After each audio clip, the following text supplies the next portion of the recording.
Welcome back to the channel and a happy new year to you and all of the ones you love. It is a new year, so let's make some gardening resolutions which I know we're all going to stick to.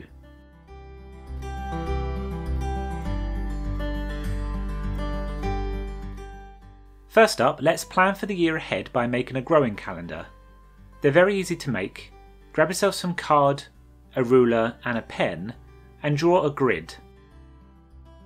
Across the top, have a column for each month and down the side, a row for each plant you're hoping to grow.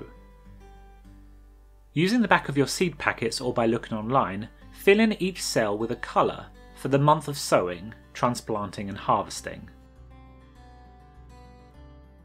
Last year was difficult to say the least.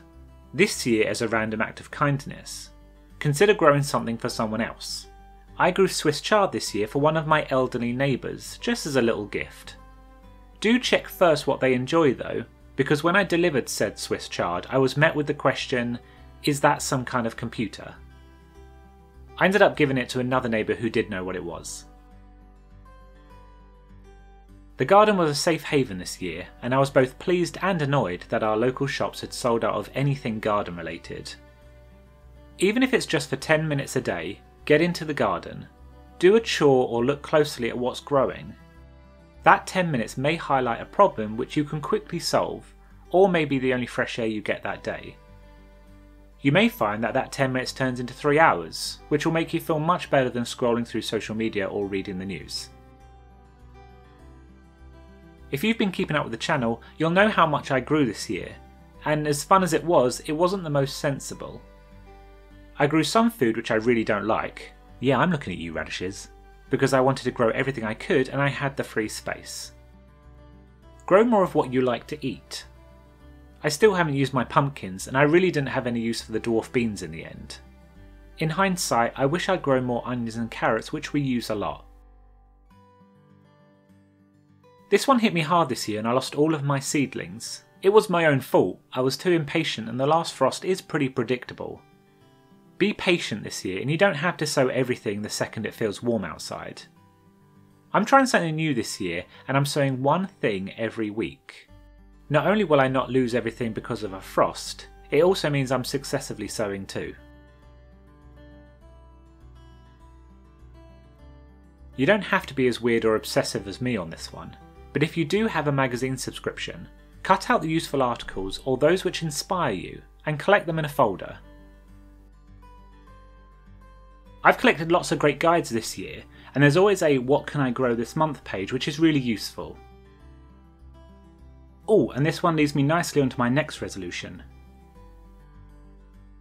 Thank you to Graham who suggested I grow peanuts this year. I didn't even know you could grow peanuts. I'm also giving mushrooms a go. Grow something different this year.